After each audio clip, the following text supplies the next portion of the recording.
Hello everyone and welcome back. तो आज हम डिस्कस करेंगे HPSSC का प्रीवियस ईयर क्वेश्चन पेपर, जिसका मैं डिस्कस कर रही हूँ कंप्यूटर सेक्शन। स्टार्ट करते हैं क्वेश्चन नंबर फर्स्ट के साथ। ये जो पोस्ट कोड मैंने उठाया ये है पोस्ट कोड 753, जो कि है आपके पास कंप्यूटर ऑपरेटर का। डन। स्टार्ट करते हैं क्वेश्चन नंबर फर्स्ट के साथ। Which of the following statement is not true about C programming language. तो इसमें से कौन सी एक स्टेटमेंट सी प्रोग्रामिंग लैंग्वेज के बारे में सही नहीं है? तो ऑप्शन सी करेक्ट हो जाएगा इसका कि it is case insensitive programming language. ये क्या है? बेसिकली एक केस सेंसिटिव प्रोग्रामिंग लैंग्वेज है, तो ऑप्शन सी करेक्ट हो जाएगा इसका। बाकी जो ऑप्शन दिए it is high level programming language, ये करेक्ट है। पोस्ट कोड 1000 जो कि JOAIT का ही था, उसमें पूछा गया था सी इज़ अ, लेकिन उसमें जो ऑप्शन दिए थे ना वो था high level language, medium level language, low level language and none of these. तो जब भी आपके ऑप्शन में मीडियम लेवल लैंग्वेज है तो आपका जो सी है वो कंसीडर होता है मीडियम लेवल लैंग्वेज, लेकिन अगर वहाँ पे मीडियम नहीं होता तो फिर ये आ जाता है हाई लेवल लैंग्वेज के अंडर। डन। इन्वेंट की किसने किया है इसको? तो डेनिस रिची ने किया है। और ये क्या है? It is a compiled programming language. Compiler का यूज़ होता है, तो क्या है ये? Compiled programming language. Done. How is a macro define in C language. तो मैक्रो कैसे डिफाइन होता है सी लैंग्वेज में? तो ये है जी आपका option B, using hash define directive. Done. और इसमें एक क्वेश्चन और पूछा जाता है कि आपके पास जो सी में प्री प्रोसेसर डायरेक्टिव्स होते हैं वो कौन से सिंबल से स्टार्ट होते हैं? तो ये स्टार्ट होते हैं आपके पास हैश सिंबल से। डन। जितने भी आपके प्री प्रोसेसर डायरेक्टिव्स हैं सी में। एक और क्वेश्चन पूछा जाता है कि which data type is in C language which data type is use to store multiple data with same memory location. ठीक है, तो सी लैंग्वेज में कौन सा डेटा टाइप है जो मल्टीपल डेटा को सेम मेमोरी एलोकेशन में स्टोर करता है? तो ये क्या कौन सा है आपके पास? यूनियन। डन। नेक्स्ट है आपके पास which of the following is the correct statement in C to read an integer value into a variable X. अगर आपको क्या करना है सी में किसी भी variable X value integer value को क्या करना है? रीड करना है। तो रीड करने के लिए जो आपका सी में यूज़ होता है वो क्या यूज़ होता है? Scan F. और प्रिंट करने के लिए क्या यूज़ होता है आपके पास? Print F. डन। अब दोनों में यहाँ पे क्या आ जाता है? इस तरीके से ब्रैकेट एंड देन कॉमा। अब जो कॉमा के बाद है यहाँ पे आता है वेरिएबल। तो यहाँ पे वेरिएबल कौन सा है? एक्स। प्रिंट करना होता तो भी एक्स आता, लेकिन स्कैनएफ में क्या आता है? यहाँ पर एक एड्रेस सिंबल आता है %। डन। तो स्कैनएफ में हमेशा क्या यूज़ होता है आपके पास? %। और प्रिंट एफ में जब भी आप किसी वेरिएबल को यूज़ करें तो यहाँ पे आपके पास % यूज़ नहीं होगा। कौन सी किस टाइप का डेटा टाइप है आपके पास? इंटीजर। तो इंटीजर के लिए जो यूज़ होगा दैट इज़ %d। फ्लोट होता तो %f यूज़ होता, डबल होता तो %ld यूज़ हो जाता। ठीक है, तो यहाँ पे क्या है? Scanf %d and %x। तो ऑप्शन डी करेक्ट हो जाएगा, that is scanf %d and %x। Done. Next है आपके पास what will be the value return by the following expression in a C program. तो ये जो एक्सप्रेशन है इसे क्या रिटर्न होगा? तो ऑप्शन डी करेक्ट हो जाएगा, it is an invalid expression. Option D, ये एक इनवैलिड एक्सप्रेशन है। डन। नेक्स्ट है आपके पास यहाँ पे which control structure is represented by the flow chart segment shown below. तो ये कौन सा आपके पास कंट्रोल स्ट्रक्चर है? यहाँ पे क्या है? ट्रू है तो एक स्टेटमेंट है, अगर फॉल्स है तो ये वाली स्टेटमेंट एग्जीक्यूट हो जाएगी। ठीक है, तो ये है जी if else. If condition true है तो ये वाली स्टेटमेंट, एल्स आपके पास ये वाली स्टेटमेंट एग्जीक्यूट हो जाएगी। तो that is option D, if else. Next question है यहाँ पे what will be the value return by the following expression in C program. तो ये जो एक्सप्रेशन है ये क्या रिटर्न करेगा? तो सबसे पहले 5 एंड 4। 5 को बाइनरी में कैसे लिखते हैं हम? 0 1 0 1 1 2 2 4 5। हाँ, डन। और यहाँ पे 4 को लिखते हैं 0 1 0 0। डन। अब यहाँ पे एंड ऑपरेशन है। एंड में क्या होता है आपके पास कि कोई भी एक वैल्यू 0 है तो आउटपुट क्या आती है? 0। ठीक है, तो 1 0 0 0 0 0 1 1 1 एंड 0 0 0। तो क्या है? 0 1 0 0। तो इसका कौन सा ऑप्शन सही हो जाएगा आपके पास? Option C, 4। डन। नेक्स्ट है आपके पास यहाँ पे which of the following is the correct statement in C to print the value of a floating point variable X with the precision of 2 positions after decimal point. तो यहाँ पे पूछा गया कि अगर आपको प्रिंट करना है क्या एक डेसिमल वैल्यू को, तो डेसिमल वैल्यू को प्रिंट करने के लिए क्या होगा यहाँ पे? %f। लेकिन यहाँ पे पूछा गया precision of 2 positions after decimal. तो आफ्टर डेसिमल कितने पोजीशंस तक करना है मुझे? सिर्फ 2 पोजीशंस तक। तो ये आएगा जी .2f। तो ऑप्शन बी करेक्ट हो जाएगा, that is printf %.2f x। Done. Next है आपके पास which of the following is the correct escape sequence for new line character. तो न्यू लाइन कैरेक्टर के लिए एक करेक्ट एस्केप सीक्वेंस कौन सा है आपके पास? \n। ऑप्शन बी करेक्ट हो जाएगा यहाँ पे। टोटल कितने एस्केप सीक्वेंस होते हैं आपके पास सी में? 5। ये पता होनी चाहिए आपको। नेक्स्ट है what will be the size of the array and after the following declaration in C program. तो साइज ऑफ एरे क्या होगा आपके पास? 5 है, ये है 1 2 3 4 5, एक स्पेस 6 7 8 9 10 11 12 एंड एक स्पेस 13। तो ऑप्शन ए करेक्ट हो जाएगा। वैसे यहाँ पे स्पेस दिख नहीं रहा है बट ऑप्शन ए करेक्ट इसका फाइनल आंसर की के अकॉर्डिंग। नेक्स्ट है आपके पास which of the following arithmetic operators can not be use with a pointer variable. तो पॉइंटर वेरिएबल के साथ कौन सा एक अर्थमेटिकल ऑपरेटर यूज नहीं हो सकता है, तो ऑप्शन बी करेक्ट हो जाएगा, that is asterisk. Asterisk as arithmetical operator आपके पास पॉइंटर के साथ यूज नहीं होता है, क्योंकि पॉइंटर खुद ही ऐसे बनता है ना, एस्ट्रिक का साइन एंड पी, पी एक क्या है, वेरिएबल है, पॉइंटर वेरिएबल है, तो एस्ट्रिक का साइन पॉइंटर के वेरिएबल को बनाने में ही यूज हो जाता है, तो ये वाला एज अर्थमेटिकल ऑपरेटर यहाँ पे यूज नहीं कर सकते हैं। नेक्स्ट है आपके पास which of the following is the right C expression for the mathematical expression given below. तो कौन सा राइट सी एक्सप्रेशन है इसको रिप्रेजेंट करने के लिए, तो ऑप्शन सी करेक्ट हो जाएगा, s is equal to u into t plus 1 by 2.0 into a into t. Done. Next question है यहाँ पे which of the following arithmetic operators in C requires a valid value as its operand. तो कौन से arithmetical operator को एक valid value as its operand required होती है सी में, तो ऑप्शन सी करेक्ट हो जाएगा, that is plus plus. Done. What is the correct symbol for address operator in C, ये भी हमने डिस्कस किया, तो ऑप्शन डी करेक्ट हो जाएगा, दैट इज %। नेक्स्ट है आपके पास which of the following is the correct symbol for logical और ऑपरेटर इन सी। तो इसमें से लॉजिकल और ऑपरेटर कौन सा है, ऑप्शन सी हो जाएगा, ये और है, और जो ये वाला है ये एंड ऑपरेटर होता है। डन। ये और ऑपरेटर होता है, ये एंड होता है, और एक ये सिंबल होता है एक्सक्लेमेशन का, इसको हम बोलते हैं नॉट। डन। इसको हम बोलते हैं इंक्रीमेंट, और वैसे ही माइनस माइनस का होता है तो वो क्या होता है, डिक्रीमेंट होता है। ठीक है। नेक्स्ट है आपके पास which of the following is the correct symbol for bitwise XOR operator in C. तो बिटवाइज एक्सॉर ऑपरेटर का सिंबल कौन सा है आपके पास, तो इसका ऑप्शन डी करेक्ट हो जाएगा, that is this. Done. Next है आपके पास यहाँ पे which of the following is the formatted input function in C. तो इनपुट फंक्शन सी का कौन सा है, स्कैनएफ, ऑप्शन बी करेक्ट हो जाएगा। आउटपुट फंक्शन कौन सा है आपके पास सी का, प्रिंटएफ। सी प्लस प्लस में पूछा जाता तो इनपुट फंक्शन होता है सी इन, और सी प्लस प्लस में आउटपुट फंक्शन होता है क्या, सी आउट। डन। नेक्स्ट है आपके पास which of the following standard header files in C defines the function F scan. ठीक है। तो कौन सा एक स्टैंडर्ड हेडर फाइल है सी का जो फंक्शन एफ स्कैन एफ को डिफाइन करता है, तो इसका ऑप्शन बी करेक्ट है, that is stdio.h। Done. Next which of the following type of expression is not allowed as switch expression in switch case statement in C. ठीक है। तो कौन सा एक एक्सप्रेशन है जो स्विच केस में अलाउड नहीं होता है, तो ऑप्शन बी करेक्ट है इसका, फ्लोट। फ्लोट आप स्विच केस में यूज नहीं कर सकते हो। नेक्स्ट है आपके पास which of the following statement is not true about function in C programming language. तो फंक्शंस के बारे में कौन सी स्टेटमेंट ट्रू नहीं है यहाँ पर, तो है जी इसका option D, a function can be define inside another function. ठीक है। तो function inside another function define नहीं होता है। ठीक है। बाकी a function can either return nothing और अ सिंगल वैल्यू ओनली। ठीक है।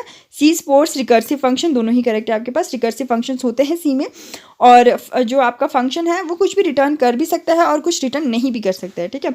अ फंक्शन कैन एक्सेप्ट 0 और मोर आर्गूमेंट्स। तो एक फंक्शन में या तो एम्प्टी आर्गूमेंट्स होंगे या फिर उससे ज़्यादा आर्गूमेंट्स हो सकते हैं, मतलब 0 आर्गूमेंट्स भी हो सकते हैं और 1 या फिर 1 से मोर आर्गूमेंट्स भी हो सकते हैं।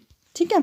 नेक्स्ट है आपके पास what will be the output produce by the following statement in C program. तो आउटपुट क्या होगा यहाँ पे इसका ऑप्शन ए करेक्ट हो जाएगा, दैट इज 40। नेक्स्ट है what is the full form of SQL. SQL की फुल फॉर्म क्या होती है, structure query language, option B correct हो जाएगा आपका इसमें।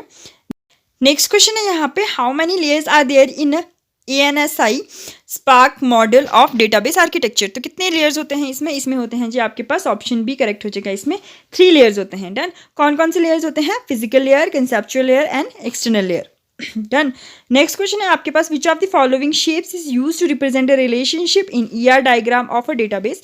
ये हम बहुत बार पढ़ चुके हैं। तो रिलेशनशिप को रिप्रेजेंट करने के लिए कौन सा सिंबल यूज होता है आपके पास, ये यूज होता है डायमंड। ठीक है। रेक्टेंगल यूज होता है आपके पास एंटिटीज को रिप्रेजेंट करने के लिए, और ओवल शेप यूज होता है आपके पास एट्रीब्यूट्स को रिप्रेजेंट करने के लिए।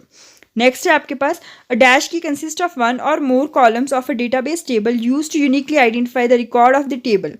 तो कौन सा की होता है जो कंसिस्ट करता है 1 और मोर कॉलम्स के साथ डेटाबेस में, जो कि यूज होता है आपके पास किसी भी रिकॉर्ड को यूनिकली आइडेंटिफाई करने के लिए। तो ये होता है जो ऑप्शन डी करेक्ट हो जाएगा इसका, क्या, प्राइमरी की। डन, जो कि आपके डेटा बेस में किसी भी रिकॉर्ड को क्या करता है, यूनिकली आइडेंटिफाई करता है। नेक्स्ट क्वेश्चन है आपके पास, the Cartesian product of two database tables having 2 columns and 4 rows each will result in a relationship with dash columns and dash rows. तो कितने कॉलम्स और कितने रोज होंगे यहाँ पे आपके पास, क्या है, 2 कॉलम्स हैं, ठीक है, और कितने रोज हैं आपके पास, 4 रोज हैं। दोनों में क्या है, 2 कॉलम्स हैं और 4 रोज है, ठीक है। तो कॉलम्स कितने बन जाएंगे यहाँ पे, 4, 2 कॉलम्स एंड 4 रोज, ठीक है, 4 कॉलम्स बन जाएंगे यहाँ पे, 2 2 ज़ा 4, और रोज कितने बन जाएंगे आपके पास यहाँ पे, 4 4 ज़ा 16। तो ऑप्शन ए करेक्ट हो जाएगा इसका, दैट इज 4,16। नेक्स्ट है आपके पास, which of the following constraint in relational database is use to enforce referential integrity. तो कौन सा एक कंस्टेंट है आपके पास रिलेशन डेटाबेस में जो कि एनफोर्स करता है एक रिलेशनल इंटीग्रिटी, तो ये है आपके पास फॉरेन की। डन, ऑप्शन बी हो जाएगा आपके पास क्या, फॉरेन की। नेक्स्ट है आपके पास, which of the following is the DDL SQL command. तो इसमें से कौन सा एक data definition language SQL command है। डेटा डेफिनेशन लैंग्वेज कौन सा है यहाँ पे, ऑप्शन डी करेक्ट हो जाएगा, ऑल्टर। ये हम बहुत बार डिस्कस कर चुके हैं तो मैं अभी डिस्कस नहीं करूंगी ये। DDL कमांड कौन सा है यहाँ पे, ऑल्टर, और बाकी जो अपडेट, डिलीट और इंसर्ट है ये कौन सी कमांड है आपके पास, DML, data manipulation language. Next है आपके पास, the dash of 2 database tables contains all the rows which are common in both tables. तो ऐसा टेबल, डेटाबेस का ऐसा टेबल जिसमें आपके पास किसी 2 टेबल्स की जो कॉमन रोज हैं वही आ रहे हैं, उसको हम क्या बोलते हैं, इंटरसेक्शन। मतलब 2 टेबल्स हैं यहाँ पे, तो थर्ड टेबल ऐसा बना रहे हो जिनमें इन दोनों के कॉमन पार्ट्स आ रहे हैं, तो ये क्या होता है आपके पास, इंटरसेक्शन का पार्ट। डन, नेक्स्ट है, which of the following is the correct SQL query that fetches the different surname from employee table without any duplicate value. अगर आपको क्या करना है, यूनिक वैल्यूज को लेकर आना है, सिर्फ डुप्लीकेट वैल्यूज नहीं चाहिए, तो वहाँ पे आप हमेशा यूज करते हो डिस्टिंक्ट। तो यहाँ पे डिस्टिंक्ट ढूंढो, ऑप्शन डी करेक्ट हो जाएगा, select distinct surname from employee. Done, next है आपके पास, which of the following is not a relational database management system. ये तो हम बहुत बार डिस्कस कर चुके हैं, तो कौन सा इसमें से RDBMS नहीं है, तो ये ऑप्शन बी करेक्ट हो जाएगा, दैट इज MongoDB, ठीक है। नेक्स्ट है, what is the 2's complement of the binary number 00110001। Done, तो यहाँ पे देखते हैं, पहले तो इसका 1's कॉम्प्लीमेंट निकालते हैं। तो पहला कॉम्प्लीमेंट 1's कॉम्प्लीमेंट क्या होगा इसका, 1's कॉम्प्लीमेंट में करते क्या है, रिवर्ट, 0 का 1 हो जाएगा, 1 का 0 हो जाएगा। तो यहाँ पे क्या है, 1 है, 1 का 0, 3 0 है तो 1 2 3, उसके बाद 2 1 है तो 0 0, एंड देन अगेन 2 zeros तो 2 1। डन, इसमें प्लस कर देंगे हम 1, तो यहाँ पे 0 + 1 क्या हो जाएगा, 1 एज इट इज़। बाकी आ जाएंगे 1 2 3 1 2 3 and then 0 0 0 0 and 1 1। Done, output में ढूंढो, यहाँ पर कुछ ऐसा है, हाँ जी, ऑप्शन बी करेक्ट हो जाएगा, that is 1 1 0 0 1 1 1 1। Done, next question है आपके पास, what is the equivalent binary number of 1 2 3 base 10। अब इसका क्या करना है, आपको बाइनरी नंबर निकालना है। तो आप क्या करोगे, 123 को 2 से डिवाइड करोगे, 2 से डिवाइड किया, 61 का 1 आ जाएगा यहाँ पे। देन आपके पास यहाँ पे 2 से डिवाइड करेंगे, 30 आ जाएगा, रिमाइंडर 1 आ जाएगा यहाँ पे। 2 से डिवाइड करेंगे, 15 आ जाएगा यहाँ पे, रिमाइंडर 0 आ जाएगा। अगेन 2 से डिवाइड करोगे 15 को, तो यहाँ पे क्या आ जाएगा, 7 2 से, और रिमाइंडर कितना आ जाएगा यहाँ पे, 1, ठीक है। 2 से डिवाइड करोगे तो 3 2 6, रिमाइंडर 1 आ जाएगा। अगेन 2 से डिवाइड करोगे यहाँ पे 1 एंड 1। तो आंसर क्या है आपके पास यहाँ पे, आंसर आया आपके पास यहाँ पे 1 2 3 4 1 2 3 4 0 1 1, ठीक है। तो ऐसा कुछ कहीं पे है, हाँ जी, यहाँ पर है, ऑप्शन डी करेक्ट हो जाएगा आपका यहाँ पे क्या, दिस, ठीक है। अब यहाँ पे आपको एक 0 एक्स्ट्रा दिख रहा होगा, 0 एक्स्ट्रा इसलिए है क्योंकि इन्होंने ये बनाया है 8 बिट्स का। 1 2 3 4 5 6 7, आपके आंसर में सिर्फ 7 बिट्स आ रहे थे, तो 8 बिट का बनाना है यहाँ पे, तो इन्होंने 0 क्या कर दिया है, अपने आप ऐड कर दिया है। डन, नेक्स्ट है आपके पास, which of the following Boolean algebra equation is known as De Morgan's law. ये हम पढ़ चुके हैं पहले भी, किसी और क्वेश्चन पेपर में हमने ये पहले डिस्कस किया हुआ है। तो इसका ऑप्शन डी करेक्ट हो जाएगा, that is a + b dash is equal to a dash dot b dash. एक और होता है आपके पास, that is a dot b dash, उसमें शायद आंसर में ये वाला था, a dot b dash is equal to a dash plus b dash, ठीक है। वहाँ पे ये वाला करेक्ट था और यहाँ पे ये वाला करेक्ट है। ये दोनों ही इन दोनों को ही क्या बोला जाता है, डी मॉर्गन्स लॉ। नेक्स्ट है, which of the following is a sequential digital circuit. तो इसमें से कौन सा एक सीक्वेंशियल डिजिटल सर्किट है, तो ऑप्शन बी करेक्ट हो जाएगा इसका क्या, फ्लिप फ्लॉप। फ्लिप फ्लॉप सिर्फ 1 बिट ऑफ डेटा को ही स्टोर करता है, ये कहीं पूछा गया है पहले। नेक्स्ट है आपके पास, what type of data structure is shown in a diagram given below. तो कौन सा डेटा स्ट्रक्चर है ये है आपके पास लिंक लिस्ट, तो ऑप्शन सी करेक्ट हो जाएगा, that is link list. Link list में क्या होता है, एक नोड के 2 पार्ट्स होते हैं, पहला डेटा होता है, सेकंड में क्या होता है, एड्रेस होता है उसका जहाँ पे नेक्स्ट डेटा है। डन। नेक्स्ट है आपके पास which of the following tree is a binary search tree. तो बाइनरी सर्च ट्री का एक रूल है कि आपका जो पेरेंट है, पेरेंट का जो लेफ्ट नोड है वो हमेशा छोटा होगा और जो राइट नोड है वो हमेशा क्या होगा, बड़ा होगा। ढूंढो यहाँ पर ऐसा।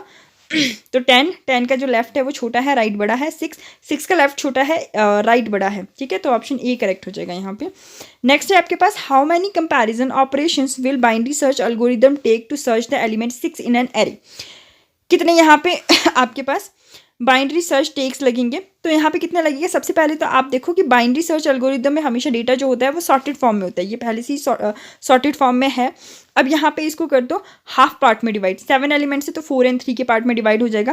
पहला सेट लग गया यहाँ पे। देन उसके बाद किसको सर्च करना है, यहाँ पे हमें 6 को सर्च करना है। तो ये वाला जो पोर्शन है हम इसको लेंगे। अब इसको भी 2 पार्ट्स में डिवाइड कर दो। तो हाँ जी, ये किसको सर्च करेगा, 6 को। तो आपको यहाँ पे सिर्फ 2 ही बार इसको डिवाइड करना पड़ा। ठीक है, तो ऑप्शन बी करेक्ट हो जाएगा इसका, क्या 2। नेक्स्ट क्वेश्चन है यहाँ पे which of the following data structure is also known as first in first out data structure. तो जो पहले आया है वो पहले जाएगा। ये किस में होता है आपके पास, क्यू में। क्यू में क्या होता है, जो जैसे फॉर एग्जांपल टिकट काउंटर है आपके पास यहाँ पर, तो जो पहला पर्सन आया है टिकट लेने के लिए वो पहले बाहर जाएगा यहाँ से, है ना। जो उसके बाद आया है फिर वो आएगा, तो first come first out. Stack में क्या होता है, लास्ट इन फर्स्ट आउट। ठीक है, तो स्टैक ऑफ प्लेट्स जैसे बोलते हैं हम। ठीक है, तो जो प्लेट आपने सबसे पहले रखी थी वो तो सबसे नीचे चली गई है, तो आप जब भी प्लेट उठाओगे तो कौन से वाले को उठाओगे, जो आपने लास्ट सबसे ऊपर रखा हुआ है। तो लास्ट इन फर्स्ट आउट किस में होता है आपके पास, स्टैक में होता है। Next which of the following data structure support push and pop operation. Push and pop operation किस में होता है आपके पास, स्टैक में होता है। तो ऑप्शन डी करेक्ट हो जाएगा इसका। नेक्स्ट है visiting each element of a data structure for some processing is called. अगर आप क्या कर रहे हो, हर एलिमेंट को विजिट कर रहे हो डेटा स्ट्रक्चर में, तो उसको हम क्या कहते हैं, उसको हम कहते हैं ट्रैवर्सिंग। तो ऑप्शन डी करेक्ट हो जाएगा यहाँ पर। विच of the following is linear data structure. तो इसमें से कौन सा एक लीनियर डेटा स्ट्रक्चर है, तो ऑप्शन डी करेक्ट हो जाएगा इसका, क्यू। डन। नेक्स्ट है आपके पास which of the following term is not associated with the tree data structure. ये भी हमने पहले पढ़ा हुआ है कि इसमें से कौन सा एक ट्री डेटा स्ट्रक्चर से एसोसिएट नहीं करता है, फ्लावर। तो ऑप्शन सी करेक्ट हो जाएगा, दैट इज फ्लावर। ठीक है, लीफ नोड कौन सा होता है, जब भी आप कोई ट्री आर्किटेक्चर बना रहे हो तो ट्री में जो सबसे लास्ट नोड होता है ना, जो सबसे लास्ट जिसके बाद कोई नोड नहीं होते हैं, उनको हम बोलते हैं लीफ नोड्स। और जो सबसे टॉप पर नोड होता है उसको हम बोलते हैं root node. Done. Next which of the data in which data structure each node has the following structure. तो यहाँ पे क्या बोला है, एक नोड है, उस नोड में क्या है आपके पास, एक नोड दिया है, इस नोड में क्या है, एक वैल्यू है, और उसके बाद यहाँ पे नेक्स्ट नोड का क्या है, लिंक है। तो ये कौन सा है आपके पास, लिंक लिस्ट। अभी ऊपर देखा हमने कि लिंक लिस्ट में क्या होता है कि जो एक नोड होता है वो 2 पार्ट्स में डिवाइडेड होता है, पहले में डेटा होता है और सेकंड में एड्रेस होता है नेक्स्ट नोड का।